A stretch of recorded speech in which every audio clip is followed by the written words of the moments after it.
সিবিআইয়ের আবেদন খারিজ করল শিয়ালদহ আদালত। আরও তদন্ত চালানোর জন্য 90 দিন সময় চেয়েছিল সিবিআই, আর সেই 90 দিন সময়ের আবেদন এবার খারিজ করে দিল শিয়ালদহ আদালত। সিবিআইকে অতিরিক্ত সময় দিল না আদালত। এর আগেই সিবিআইয়ের তদন্তভার নিয়ে অসন্তোষ প্রকাশ করেছিলেন আরজি করে নির্যাতিতার পরিবার, এবং সেই মর্মে সুপ্রিম কোর্টের দ্বারস্থ হয়েছিলেন তারা। এর আগে রাজ্য পুলিশের তদন্তভার নিয়ে অসন্তোষ প্রকাশ করেছিলেন, তবে সিবিআইয়ের তদন্তেও আশাহত হয়েছিলেন নির্যাতিতার পরিবার, এবং তারপরে নতুন করে তদন্তের আবেদন জানিয়েছিলেন, এবং গতকালই আমরা দেখেছিলাম আবেদন জানিয়েছিলেন নির্যাতিতার পরিবারের আইনজীবী। এবার সিবিআইয়ের ক্ষেত্রেও কিন্তু তদন্তের জন্য আবেদন জানানো হয়েছিল, যেখানে সন্দীপ ঘোষ এবং পাশাপাশি অভিজিৎ মণ্ডলকে আরও জেরা করা প্রয়োজন বলে মনে করেছিল সিবিআই। তবে সিবিআইয়ের তরফে যে আবেদন করা হয়েছিল সেই আবেদন কিন্তু খারিজ করে দিল শিয়ালদহ আদালত। আরো বিস্তারিত জানবো, রিয়া মাঝি রয়েছেন আমাদের প্রতিনিধি ফোন লাইনে। রিয়া শোনা যাচ্ছে?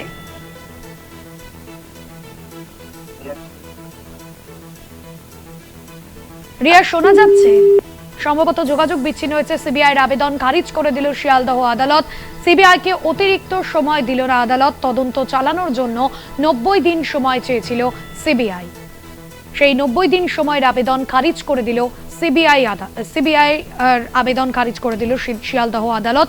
গতকালই আমরা দেখেছিলাম সিবিআই আধিকারিকরা যেমনটা তারা আবেদন করেছিলেন, সিবিআই আইনজীবীর তরফে যেমনটা বলা হয়েছিল যে এই আরজি করের যে তদন্ত সেই তদন্তের জন্য আরো 90 দিন সময় দেওয়া হোক, এবং পাশাপাশি এই সময়সীমার মধ্যে অভিজিৎ মণ্ডল এবং সন্দীপ ঘোষকে জেরা করা আরো প্রয়োজন, এমনটাই মনে করেছিল সিবিআই।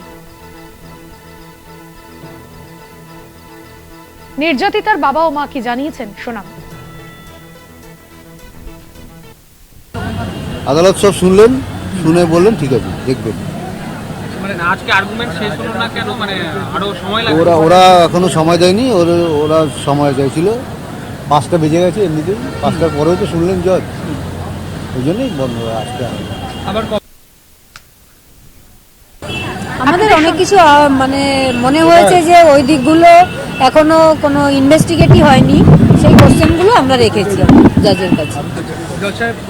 হ্যাঁ, অ্যাকসেপ্ট করেছেন, দেখবেন বলেছেন। এ বিষয়ে আইনজীবীদের কি প্রতিক্রিয়া, কি বলছেন তারা শোনাবো।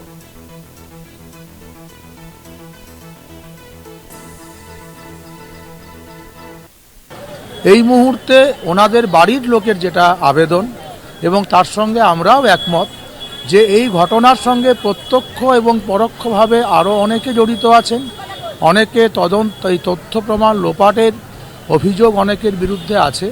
এই সবাই তদন্তের আওতায় আসবে এবং তাদেরকে বিচার প্রক্রিয়ার মধ্যে আনলে পরে এই সত্যটা একদিন উদ্ঘাটিত হবে। আপাতত আমরা রিটেন সেট আপ আর্গুমেন্টটা দিয়েছি, তারপরেতে আজকে যে ডিফেন্স কাউন্সিল ওদের আর্গুমেন্ট শুরু করে, তারা কিছুটা পার্ট ডিফেন্স আজকে আর্গুমেন্টটাকে তুলে ধরে সাহেবের কাছে। পরবর্তীকালে ওনারা আরও কিছু আর্গুমেন্ট করবেন, সেই মতে আজকে ওনারা অ্যাডজর্নমেন্ট চেয়েছেন। তো অনেকটা পার্টি হয়ে গেছে, হয়তো কিছুটা পার্ট ওনাদের বাকি আছে। সেই পার্টটা শেষ হয়ে যাওয়ার পর সিবিআই হয়তো এই আর্গুমেন্ট যেটা হয়েছে তার উপর কোনো রিপ্লাই দিতে পারে। ওনাদের রিপ্লাইয়ের পর আমাদের কাছে সুযোগ আসবে, আমরা আবার আমাদের তরফ থেকে এই আর্গুমেন্টে যেই পয়েন্ট উঠে আসছে সেইগুলোর উপর আমরা বক্তব্য রাখতে পারি কোর্টের কাছে।